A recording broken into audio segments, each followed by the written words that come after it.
How conscious language leads to business and leadership success. So why this topic? Well, for a while now I've been listening to myself and others and observing my mental visuals when people speak. Like when we buy a new car, we suddenly see that new make and model everywhere. I hear and visualize what people are saying, and it's mind-boggling how we use so many double negatives and expect a positive outcome. I have lots of examples to share with you. At the same time, another idea prompted me to think on this subject. There are an infinite number of things we don't want, and perhaps a handful of things we do want, even if you're the person who says, I want it all. I also noticed that by describing what I wanted in terms of what I didn't want started to appear more and more in my world. That became a problem, and that was an urgent thing I wanted to fix, and I want to share this with you as well. My business is about supporting entrepreneurs, inventors, startup teams, and consultants to expand their capacity to successfully organize, finance, and run their companies using an integrated collection of done-for-you business apps and templates. It all started when I was helping my clients with their business plans. They had some brilliant ideas, but how they were presented was just awful. Long story short, I took the content I've been working on for myself to write the ultimate business plan, added content I'd written for them after redacting anything private, and developed the original business planning software. I believe entrepreneurs have ideas to elevate humanity and solve our problems. I'm also convinced that you can be financially successful with your ideas. So when I got the idea to create BizPlan Builder some 30 years ago, it was my start in helping people like you to turn your crazy good idea into a successful company. You have to explain it to others as well as pitch it to investors, so it has to be good. Later, I wrote my book, Business Black Belt, to chronicle the application of lessons learned from 38 years of personal development workshops, martial arts, flying, and real-world business success to building companies. Okay, let's get started. Somewhere along the way, I'm sure you've probably heard that for our overall communication, words make up about 7% of it. Our tonality, our tone of voice, our inflections, our volume, the way we speak, amounts to 38% of our overall communication. And finally, our body language, the way we sit, the way we look, the way we hold ourselves, the way people read us, amounts to 55% of our body language, provided, of course, they can see us. Let's transpose this same theory to a vegetable garden. So, like words, the seeds would account for just 7% of the overall garden. Our nurturing, watering, pruning, weeding, fertilizing, all of that would account for, say, 38%. And finally, the overall terrain, the earth, the dirt, the rain, the sunshine, is amount to 55% of the overall garden. Nevertheless, when you plant a corn seed, you get a corn stalk. When you plant an apple seed, you get an apple tree. You cannot grow an apple tree from a corn seed. Our words, like seeds, regardless of tone and body language, have a far greater impact on our world and ourselves than we may give them credit for. Throughout this lesson, I'm going to draw your attention to the impact of our choices of words. The words that most of us use on a daily basis can often affect our personal and professional lives with a less than favorable outcome than what we'd anticipated. I believe the language we use in creating the most positive outcome boils down to so much more than tone, pitch, and projection when expressing our thoughts. Our words are the seeds of our creations. Here's an image of King Leonidas from the movie 300, played by Gerard Butler. Imagine addressing your troops before a battle. Imagine your pep talk as the general to your 300. As leaders of our organizations, the words we use paint the pictures we want our people to see and trigger the emotions we want them to feel. While we may not be able to control our thoughts, we can control our words, and every word counts. Here's the fundamental premise of where I'm going with this. And a simple formula to follow is simply visualize your words. It seems God or the universe listens literally. The words we use can either move us toward what we want or away from it. For example,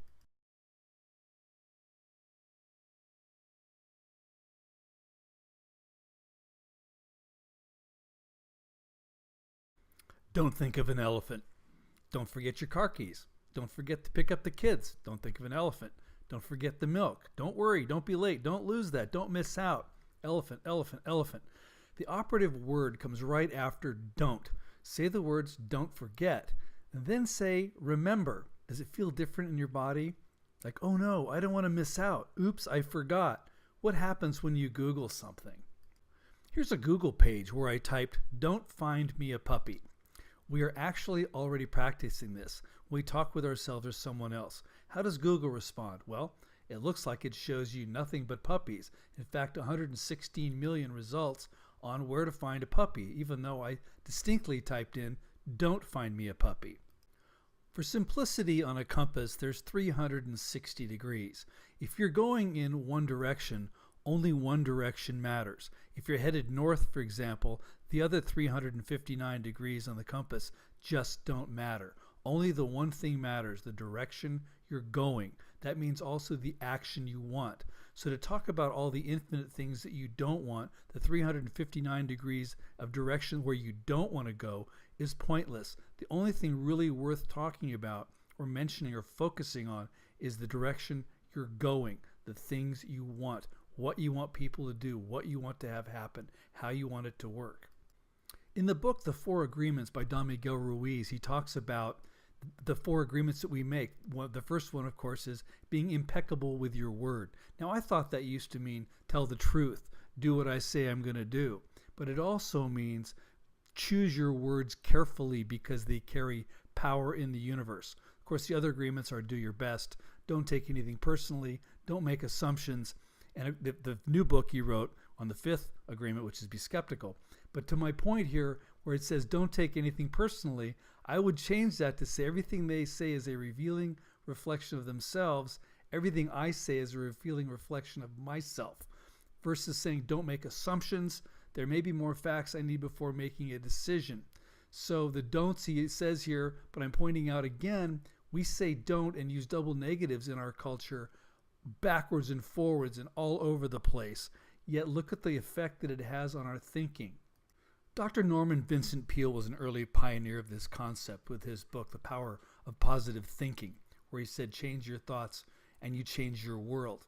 So to the voices of all the wise teachers I've known and studied, I humbly add my personal experience, learning, and methodologies so you can experience a profound breakthrough for yourself and everyone around you. So what exactly do we hear in our head when we're thinking? We hear words. So it doesn't matter if you scream, whisper, or think them, you create images and feelings by your choices of words. As you practice all of this, you'll often find that even backspacing over a word in your mind can replace an image and a feeling with a new consciously chosen word. Think about the impact of these phrases. 1, don't disappoint me, versus make me proud. Likewise, I won't disappoint you, versus you'll be delighted. So many double negatives are baked into our culture and our words we speak. No wonder we're in so much the bizarre problems that we have in our world. So here's some dumb things we say, like unbelievable, unforgettable, calm down. I often wonder, has that ever worked with anybody? Rather to say, I'm with you, take a breath and talk to me. That would be much more effective. And does no regrets assure me of any happy memories? I don't think so. It maybe has no regrets, but there's no happy memories built into that statement. And you really have to have any income that is disposable. Some of the words we use, and I have a degree in economics, so the idea of disposable income is still insane to me. Can you imagine how replacing disposable with discretionary actually gives you more power? A picture is worth 1,000 words. Likewise, a word is worth 1,000 pictures. A friend of mine said to me one day, I have a lot of shit on my plate. And I thought, oh my God, I got a bad visual. So when I Googled images for this slide, there were some frightening images that I wish I just hadn't seen. But I think this one makes my point in the friendliest way possible. When you speak to your people, you must be mindful of the images you inspire. We all have triggers that can instantly transport us into a parallel universe. If you want to keep their attention, paint pictures that keep them with you, going in the direction that you want to go. This particular statement, however, also suggests how you feel about your daily activities or the things you need to do. Really? Is it this bad, or do you just have many important things you need to do? Think about what you say, and even the offhanded remarks, the effect and the impact they have on anybody within earshot. I think by now you're getting the idea. Here's some weird examples from our culture used over and over and over again that I hear that I've gathered a list of. I'll just speed through the list of favorites I'm sure we've all heard and used for a long time. Don't look now, let me know. Don't hesitate to. Don't tell me. Don't miss this opportunity. Don't do it. my baggage, killing time, killing it, crushing it. Failure is not an option. In an emails it says, don't delete. Yeah, right. That's the first thing I'm going to do. Don't panic. Knock yourself out. Hit me up. And as Dr. Phil asks, how's that working for you? Look at your life and listen to yourself as Google or God might, and what would you get? For many years, I've taught a class on business planning, writing business plans, and pitching investors on giving you capital. And many people in business use words like, we're going to capture customers, we're going to spearhead into this new territory, we're going to thrust into do this, we're going to tackle it, we're going to make a killing. And I just ask, if you want to suggest that business is war, which many people seem to feel, it's fine. However, the people that are going to resonate with your writing and talking using this kind of language, eventually they're going to capture, spearhead, thrust, tackle you, and make a killing on you. So just think to yourself and be conscious of whether this is the kind of audience you want to resonate with or resonate with you, or change your language and resonate with a different kind, maybe a more benign type of investor who would work with your business and help you succeed. Now, this can be kind of frightening. Here's an image of a bad man pointing a gun at you. Now, are you going to respond like they do in the movies? This might even save your life someday. So if you say, don't shoot, well, don't think of an elephant. Guess what just happened? So some alternatives would be stand down, hold on. Could you point that in the other direction? Put that down, please. And by the way, did I tell you where the money is? Now, this is one of my favorite images ever. It shows a picture of a frog inside the stork's mouth, and he's choking the stork so it can't eat him and swallow him. So sometimes a negative does make a good point. And the caption, of course, says, never give up. So he's not going to give up, but this is just one example of where one of the rules that breaks the rule of what I'm talking about. On the other hand, here's Winston Churchill, one of his famous quotes. When you're going through hell, keep going. This may seem counterintuitive. And sometimes, and usually for marketing purposes, a negative can signal a change from the familiar to a new idea. For example, the horseless carriage. Everybody could envision at the time a carriage, but wait, where's the horse? What does that mean? A horseless carriage and a tubeless tire and nonviolent communication. Sometimes people, their way of communicating is violent. So then the way to not do that is to talk about what this communication style doesn't have. This is other variations that are counter to what I'm talking about. Now here's a slogan from a large and prominent company in our world. Don't be evil. Well, what did we just say? Don't think of an elephant. So negative language is also filled with a negative energy. What I would say in the statement here for their employee policy manual would be, and remember, we're here to do good. And if you see something that you think isn't right, speak up. So what are you asking your people to do? What do you want them to do? Here's another example of a double negative that we use. And this could get you out of a lot of trouble. When you're selling your case to a judge and a jury, be careful what you say. Leave me alone. Now, whether you say this to yourself or to another person, spirit or the universe or God hears you and also responds, as you wish. If you're often lonely or fear abandonment, there may be a better way to express what you're really feeling for a more fulfilling experience. Perhaps, it sounds like you really need my attention right now, but I'm in the middle of something important. I'll get back to you as soon as possible. Or stop, I'll get back to you. Now, here are a couple of habitual questions that I've asked for a long time with people, and it's been quite a practice to switch over to the more positive version. So how do you like hearing excuses when something you want done and perhaps are paying for doesn't get done? Do you say, why didn't you? I don't want to hear a list of reasons why they didn't. I want to know how they're going to get it done. But look at the question we usually ask. Hey, why don't you? But no, what if you? I don't want to hear the excuses. And here we are asking for them, and we want to hear how they're going to achieve it, how someone is going to succeed. This might take some practice, but think about this the next time you ask a person these questions. I heard this in a presentation by a very brilliant consultant one day, but he talked about progress against his goals. And I thought, wow, if I'm going to go against my goals, wait a minute, goals are where I'm going toward. So many times I hear leaders speak in terms of achieving their goals, but if they inadvertently introduce a negative concept that works against them. Also, when establishing your goals, considering that you're providing clarity and direction to your subconscious mind. So create your pictures wisely. How do you think this is going to play out?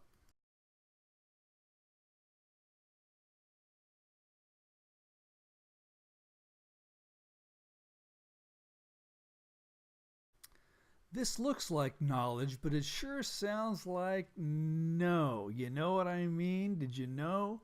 How about yes, I get it. Do you follow what I'm saying? Are you getting this? I had a big habit of saying, while I was talking, and I even was annoyed at myself listening to it. But K-N-O-W sounds a lot like N-O. Be careful here. Here's a cartoon picture of a woman tearing her hair out. I can't stress enough. Great. Now we've just introduced stress to anchor our most important point. How often do you hear this? I think what they really intend is emphasize, draw attention to, highlight. Our top priority is. What are the top 2 excuses or objections for not buying now? Time and money. Where do you think they got that idea? Don't think of an elephant. Look, I know this takes practice. It is a practice, and you're going to get it wrong oftentimes, more often than not. But catch yourself with the visual, backspace, and overwrite what you said and thought. So I'm going to get good at this. That's the most important mantra right now. We've heard since childhood that we learn from our mistakes. Of course we do. They're painful, expensive, embarrassing, and more, but there are an infinite number of possibilities. Thomas Edison found 1,000 ways a light bulb didn't work. I suggest remembering to learn from your successes as well. I can do an entire TED Talk on that subject. But the idea of stop beating yourselves up, you'll get another opportunity. Reckless abandon, it's like giving up. I think of conscious abandonment is letting go. So I'm often asked, how do I just let go of something? Well, certainly you've heard the term reckless abandon, like I said, and reckless in the dictionary means without thinking or caring about the consequences of an action. Well, we abandon our garbage at the street, right? We consciously abandon that and leave it there. So like some of the thoughts and ideas and things you want to let go of, you can consciously abandon them. What about profanity in our 4-letter words? It seems our culture is becoming more crass every single day. Here's a picture of some cayenne pepper. I think of profanity like cayenne pepper. I love cayenne pepper, but I put it on just a few things and in measured quantities. But think about it. This is really just lazy communication. Tell your mechanic that your car is effed up, and what is he supposed to do? I believe that you'll enjoy better results when you can accurately describe the situation and maybe add some pepper to emphasize your point. Also, in a private conversation, to be sure, I wait until the other person uses a 4-letter word before I start using them. And I never use them in a group presentation. You just never know who might be offended. You run a much higher risk of offending a potential customer than persuading them to buy from you.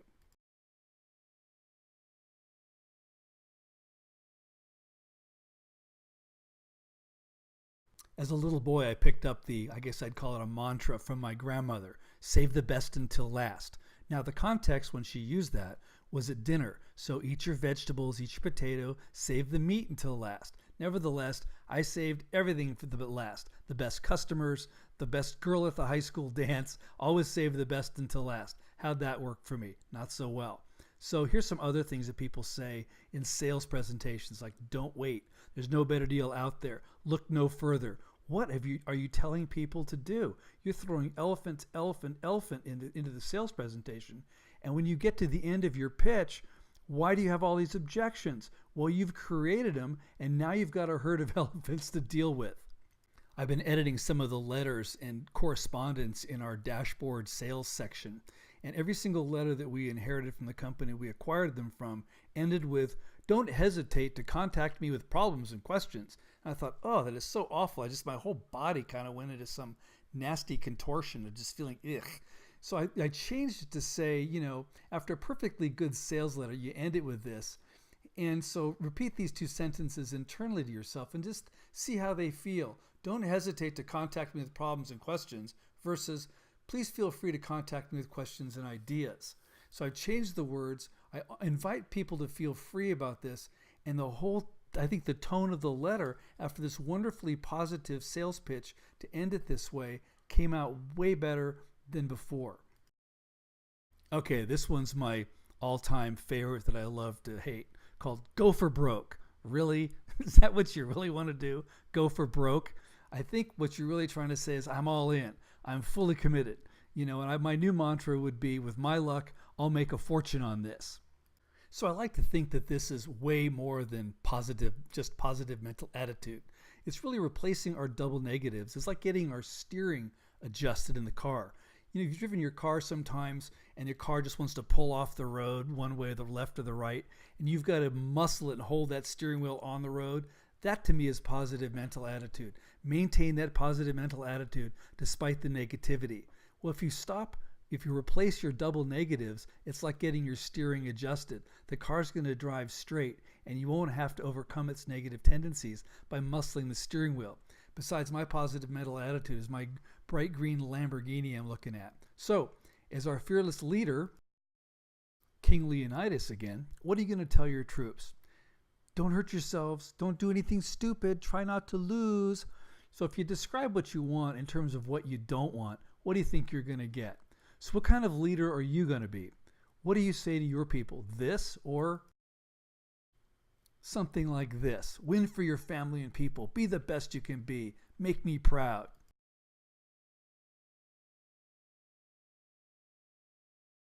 So here are a few of my affirmations. I'm going forth with determination. There are so many things we can fix. I enjoy learning and absorbing all cultures and perspectives. Let's have peace so we can have more customers. I build things that help people and I'm excited to sell. I'm looking forward to it. And with all that, I say, go for it.